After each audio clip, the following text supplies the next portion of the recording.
isso acaba sendo muito explorado nas redes de uma maneira simplista, né, e popular. Como esse caso do dólar. Como é que você analisa as falas do presidente Lula do ponto de vista econômico, o impacto que isso tem no mercado e a repercussão? Há duas coisas a realçar, né, Família? Primeiro, governar é fazer opção, né? E o presidente Lula ele faz muito bem ao optar por proteger, num país desigual como o Brasil, os mais pobres. Então, se você vai fazer uma opção num país em que há 646 bilhões de reais escoando pelo ralo da renúncia fiscal, renúncia tributária, não faz nexo você querer é, penalizar, impor sacrifícios a quem recebe a aposentadoria, a quem recebe o benefício michuruca de um salário mínimo do BPC. Então, é correta a opção do presidente.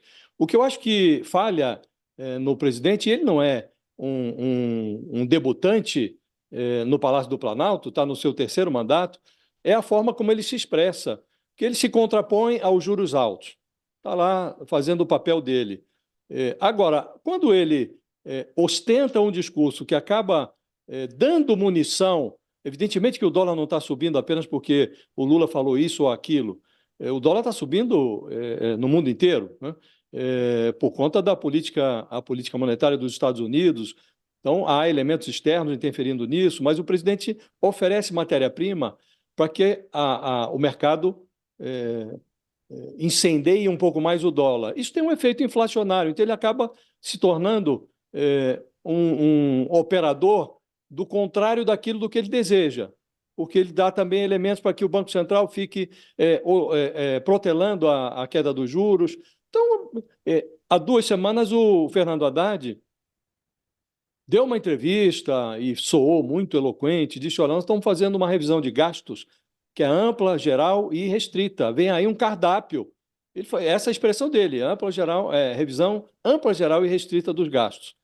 Então, o presidente, evidentemente, essa alternativa, inclusive, nem está no cardápio do ministro. Desvincular, isso já foi retirado, desvincular benefício social, política de valorização da política de valorização do salário mínimo e tal, isso não está mais na agenda do ministro. O ministro está procurando outras coisas. Agora, o presidente, quando se expressa, ele precisa deixar clara a sua opção, que é uma opção, insisto, muito correta.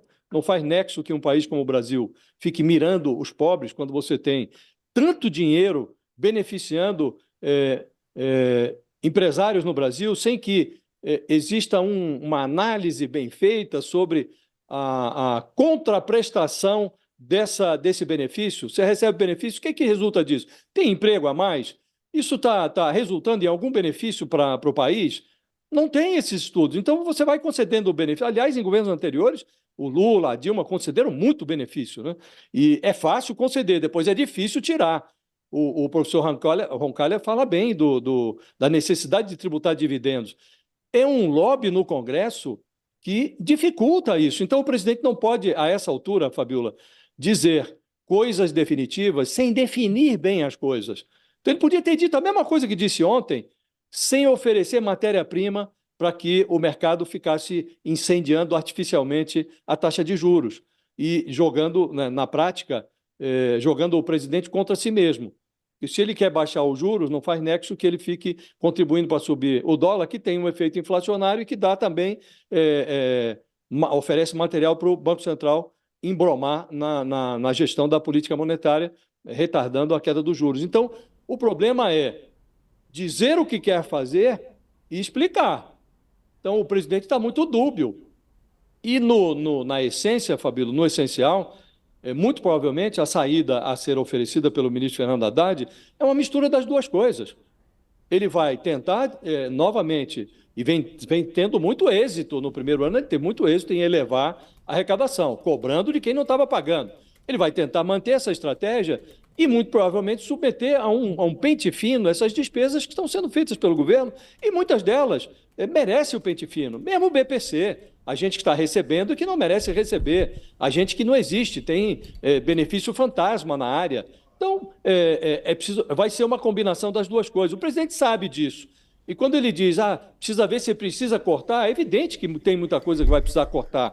Então, acho que ele soa dúbio, e ao soar dúbio, ele prejudica a si mesmo, prejudica o seu governo, prejudica a sua estratégia e, no limite, prejudica a política econômica do seu ministro, a quem ele diz que devota 100% de confiança. Ó, eu tô acompanhando aqui nas redes sociais e não para de repercutir a entrevista do Sakamoto, viu, Sakamoto? Aqui, ó, o Ciro Nogueira acabou de colocar um vídeo e ele colocou aqui, ó, o senador, né, Ciro Nogueira, opositor ao presidente Lula, ele fala, não é fake news nem exagero, o governo do PT não para de gastar, e se continuar assim, a conta vai sobrar o quê? Para as aposentadorias.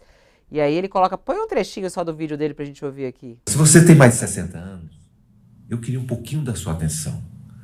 Este governo do PT está estourando tanto as despesas públicas que vai acabar afetando a sua aposentadoria. Olha, isso não é fake news. Eu vou te explicar.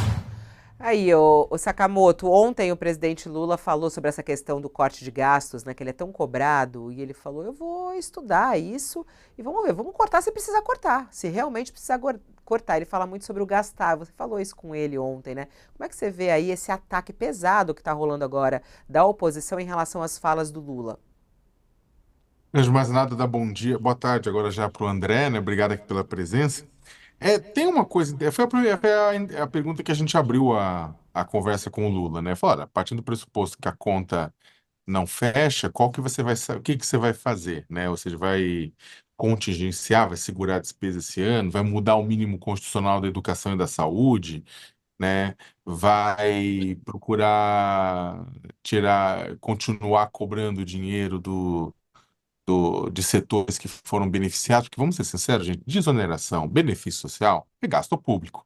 Quando você vê um pessoal, um industrial que recebe benefício e subsídio falando que tem que cortar gasto público, você pode tombar a cabeça para a direita ou para a esquerda e falar, oi? Né? Por quê? Porque eles também recebem. Há um gasto público violento com isso, né? Então, para onde ele ia? Ele ia buscar outra forma de arrecadação, ele ia mudar o arcabouço fiscal, né? Qual que é a saída dele?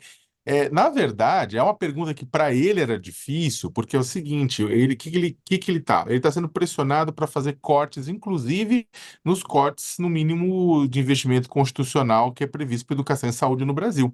Né? E também ele tinha falado já da aposentadoria, né, que não ia mexer, agora o BPC e a pensão estava naquela pressão por parte uma parte do mercado para poderem entrar isso no meio, né?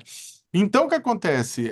E o PT, por outro lado, no Congresso Nacional e também setores progressistas estão batendo na tecla e falando não é para mudar o mínimo constitucional de educação e saúde, né? Tem que manter fora, porque o Brasil precisa alcançar aquele mínimo de qualidade previsto na Constituição de 88, mas também não pode atingir os mais pobres e tudo isso mais. E aí o Lula ficou naquela, né? Até na primeira pergunta ele tinha segurar, na segunda ele teve que ser mais incisivo com relação a isso. Né? Até porque estamos em ano eleitoral também, né? Então, e é complicado. É interessante quando o senador Ciro Nogueira coloca na mesa, fala, olha, está tendo gastos. Esse discurso, é claro, agora ele pode ser usado. Mas depois você pode contradizer muito fácil, falar, e o que que é gasto, né, para o senhor?